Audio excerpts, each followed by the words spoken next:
Class 10-এর English text বইয়ের William কাউপারের লেখা দ্য স্নেইল কবিতাটা খুলে নিয়েছি। তোমাদের মধ্যে থেকে একজন ফ্রেন্ড অনেকদিন ধরেই আমাকে রিকোয়েস্ট করে যাচ্ছে যাতে দ্য স্নেইল কবিতাটা আমি তাকে ভালো করে ওয়ার্ড মিনিং সহ বুঝিয়ে দিই, পড়িয়ে দিই এবং এর যে এক্সারসাইজগুলো আছে সেগুলোকে যেন সলভ করে দিই।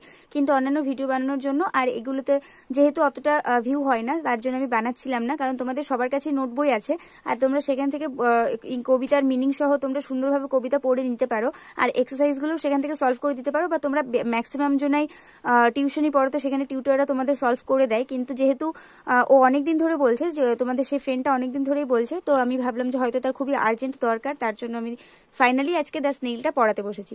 তো তোমরা যারা চ্যানেলে নতুন, চ্যানেলটিকে সাবস্ক্রাইব করে পাশে থাকা বেল আইকন প্রেস করে দিও আর অল বাটনটা অন করে দাও, যাতে আমি ভিডিও আপলোড করার সাথে সাথে তোমাদের কাছে নোটিফিকেশন চলে যায়।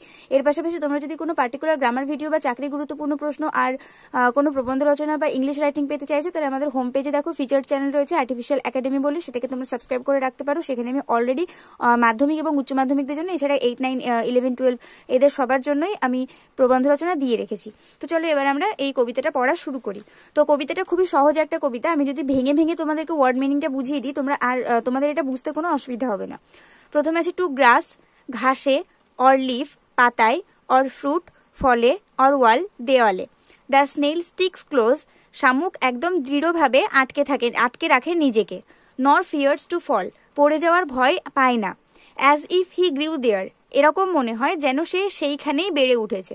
হাউস অ্যান্ড অল টুগেদার, বাড়ি এবং সবকিছু নিয়ে। মানে এখানে বলতে চেয়েছে যে শামুকটা ঘাসে, পাতায়, ফলে এবং দেওয়ালে নিজেকে এতটাই দৃঢ়ভাবে আটকে রাখে যে তাকে দেখে মনে হয় সে যেন সেইখানেই জন্মেছে এবং সেইখানেই বেড়ে উঠেছে। তার জন্য তার পড়ে যাওয়ার কোনো ভয় থাকে না। সে বাড়ি এবং নিজের সমস্ত কিছু নিয়ে সেইখানেই বেড়ে উঠেছে। সেকেন্ড প্যারাতে আছে উইদিন দ্যাট হাউস, এই বাড়িটার মধ্যে সিকিউর হি হাইডস, সে নিরাপদে লুকিয়ে থাকে। সিকিউর মানে নিরাপদে, হাইডস মানে লুকিয়ে থাকে। উইদিন মানে মধ্যে, দ্যাট হাউস মানে এই বাড়ির মধ্যে, এই বাড়ির মধ্যে সে নিরাপদে লুকিয়ে থাকে। ওয়েন ডেঞ্জার ইমিনেন্ট বিটাইডস, ইমিনেন্ট মানে যেটা আসতে চলেছে অর্থাৎ আসন্ন, তাহলে যখন আসন্ন বিপদ ঘটতে চলেছে, বিটাইডস মানে ঘটতে চলেছে, তাহলে ওয়েন ডেঞ্জার ইমিনেন্ট বিটাইডস যখন আসন্ন বিপদ ঘটতে চলেছে। অফ স্টর্ম অর ঝড়ের, or other harm besides of weather, অথবা আবহাওয়ার অন্যান্য কোনো অনিষ্টকর বা ক্ষতিকর বস্তু।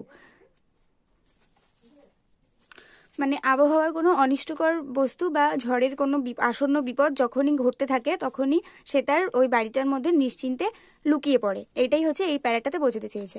থার্ড প্যারাতে আছে give but his horns the slightest touch, তার সুরগুলোতে একটু আলতো করে ছোঁয়া দিলেও his self collecting power is such, তার আত্মনিয়ন্ত্রণ ক্ষমতা এতটাই দৃঢ়। He shrinks into his house with much displeasure, সে নিজের বাড়ির মধ্যে নিজেকে গুটিয়ে নেয় খুব দ্রুত গতিতে, অত্যন্ত বিরক্তি বা অসন্তুষ্টির সাথে। তাহলে কি বলেছে, যদি তার সুরে একটুখানিও আলতোভাবে ছোঁয়া লেগে যায়, সে সাথে সাথে তার আত্মনিয়ন্ত্রণের ক্ষমতা এতটাই দৃঢ় যে সে সাথে সাথে নিজের বাড়ির মধ্যে অত্যন্ত বিরক্তির সাথে নিজের বাড়ির মধ্যে নিজেকে গুটিয়ে নিয়ে ঢুকে পড়ে।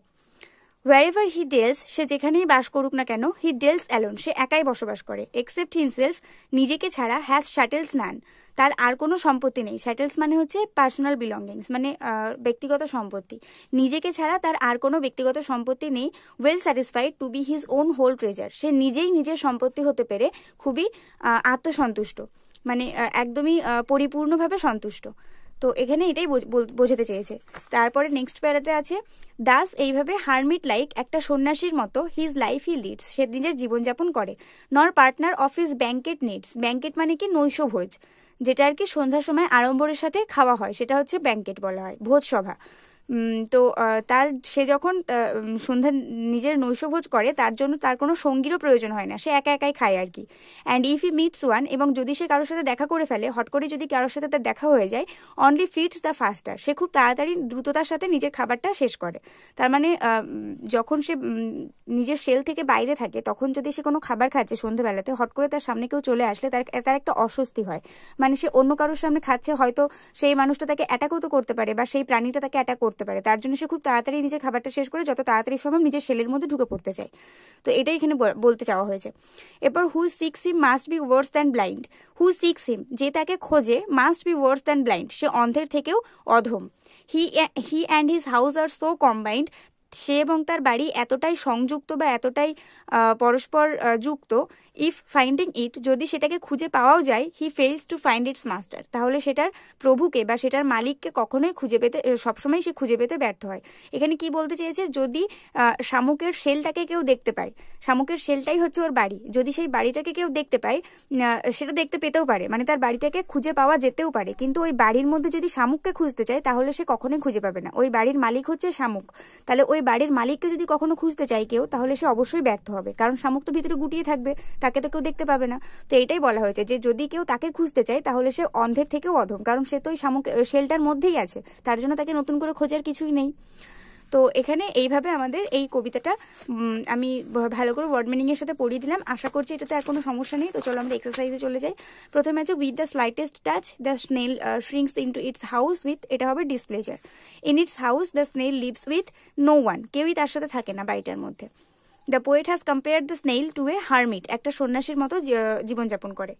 এরপর the snail fears to fall from the wall, এটা ফলস হবে। এখানে বলেছে যে শামুক নাকি দেওয়াল থেকে পড়ে যেতে ভয় পায়, কিন্তু তাতে সে তো পড়ে যেতে ভয় পায় না।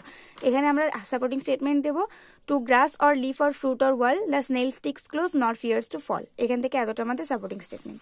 এরপরে আছে the snail comes out of his house during a storm, এটা ফলস হবে। ঝড়ের সময় কখনোই শামুক নিজের বাড়ি ছেড়ে বেরিয়ে আসে না, তার জন্য আমাদের এখানে সাপোর্টিং স্টেটমেন্ট হবে when danger imminent besides of storm or other harm besides of, এখান থেকে একদম পুরোটাই, এই প্যারাটা পুরোটাই, within that house secure he hides when danger imminent besides of storm or other harm besides of weather, এখান থেকে একদম এতটা পর্যন্ত সাপোর্টিং স্টেটমেন্ট লিখে দিতে হবে। এরপর আছে the snail and his house are conjoint, তো এটা ট্রু হবে, সত্যি শামুক এবং তার বাড়ি পরস্পর যুক্ত, আর সেটা আমরা এইখানে দেখেছি। এখান থেকে আমরা লিখে দেবো he and his house are so combined if finding it he fails to find its master, তো এখান থেকে এতটা আমাদের পুরোটাই সাপোর্টিং স্টেটমেন্ট হবে। এরপর আমরা নেক্সট পেজে চলে যাব। নেক্সট পেজে আছে 3টে question. What does the snail usually stick itself to, কোথায় কোথায় স্নেল নিজেকে আটকে রাখে। আনসারে লিখবো according to the poem the snail written by William Cowper, the snail কবিতা অনুসারে, উইলিয়াম কাউপারের লেখা দ্য স্নেল কবিতা অনুসারে, the snail usually sticks itself to grass leaf root or wall, ফল পাতা, ঘাস পাতা, ফল এবং দেওয়ালে নিজেকে আটকে রাখে। তো এখানে যেহেতু আমাদের ডাস ছিল তার জন্য এই স্টিকের সাথে আমরা এস যোগ করলাম। যখন আমরা প্রশ্নের মধ্যে ডাস পাবো তখন আমাদের প্রশ্নের যে ভার্ব থাকবে তার সাথে এস যোগ করে দিতে হয় আনসার লেখার ক্ষেত্রে, কারণ ডাসটা কিন্তু আমাদের উঠিয়ে দিতে হবে, তার জন্য ডাসের ওই এসটা আমরা ভার্বের সাথে দিয়ে দিই। এরপর আমাদের সেকেন্ড কোয়েশ্চেন আছে what makes the snail well satisfied, কি স্নেলকে আত্মপরিতৃপ্ত করে তোলে।